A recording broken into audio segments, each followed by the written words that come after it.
Alrighty folks, here we are once again checking in for the daily forecast video here at stormtopia.com. Today the forecast memo being a quiet weather here for Tuesday, which is always good. We all like quiet weather. Better than active weather, which is what's going to start by Wednesday. Rain overspreading southwest and northeast. A nasty storm to deal with on Thursday. Snow mixed rain, all it's in the bunch. And it's going to be way too cold and snowy Friday through Sunday. Especially on Friday is when the snow comes. You know what, folks? Out of the mercy of my heart, I'm actually going to give you guys a sneak peek at me today. My hair is kind of a mess. Alright, let's see if I can get this to work. And then I'll get a dual screen. Doesn't seem to want to work. Alright, well this is I suppose the best we can do. So let's get back to the matter at hand here. Okay. We can go full screen. And here it is. So, for Wednesday, we're talking, Tuesday's, of course, quiet. For Wednesday, we're basically talking about rain pushing up from the southwest to the northeast and talking about a pretty impressive cloud shield ahead of it. You're going to be looking at rain probably impacting the Washington metropolitan area pretty much from the get-go, the morning commute. You're talking about Philly, New York by the early afternoon, and probably New England stays high and dry until the evening. But we're not going to be escaping this thing for Thursday. Let's talk about Thursday.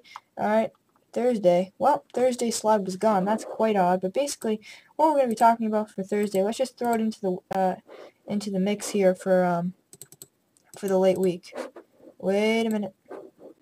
Alright. What we're basically going to be talking about for Thursday is a storm pushing through.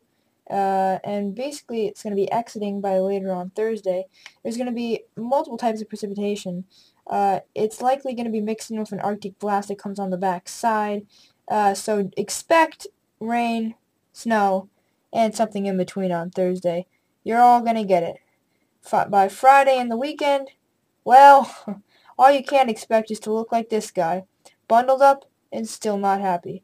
An Arctic blast is on the way. It's going to potentially interact with the back end of the storm on Thursday.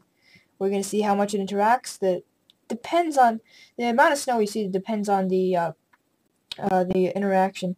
The Euro went to town today with actually close to 4 to 8 inches for a lot of southern New England, and isolated spots up to 10 inches. I'm actually not ruling that out. It's too far away to put out numbers, but watch out because this could be quite the event. It will be way too cold this weekend. We're really starting to get into somewhat of a pattern shift.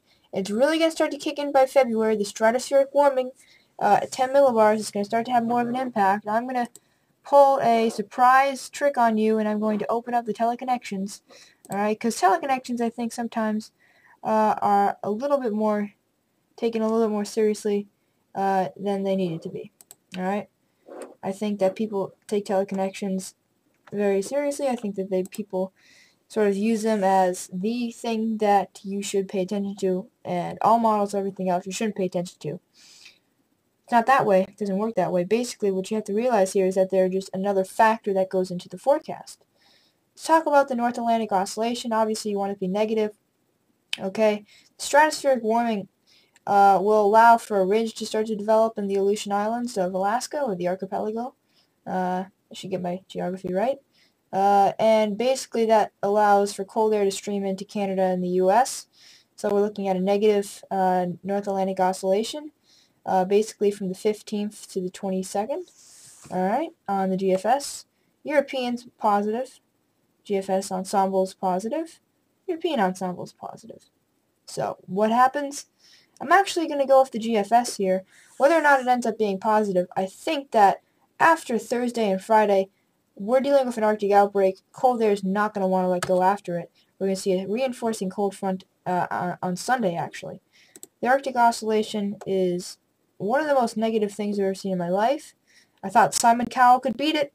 Can't do this. Pretty much as negative as it goes by the time we get out to the weekend and beyond. So this is going to be an amazing event in terms of, this is just screaming an Arctic outbreak. This Arctic Oscillation on the GFS.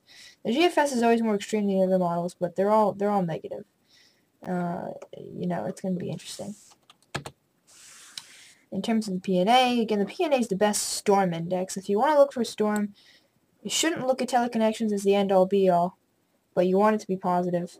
And the PNA is sort of up and down, okay, Pacific North American pattern, and it's negative during the period that the coldest there is in effect. So other than something happening later Thursday, I think that most of your attention should be focused towards beyond. We're looking at February is when the stratospheric warming really starts to make an impact, but we're just seeing the beginnings of it now, and things are only going to get more interesting, but I'll be here the whole time. Have a great day.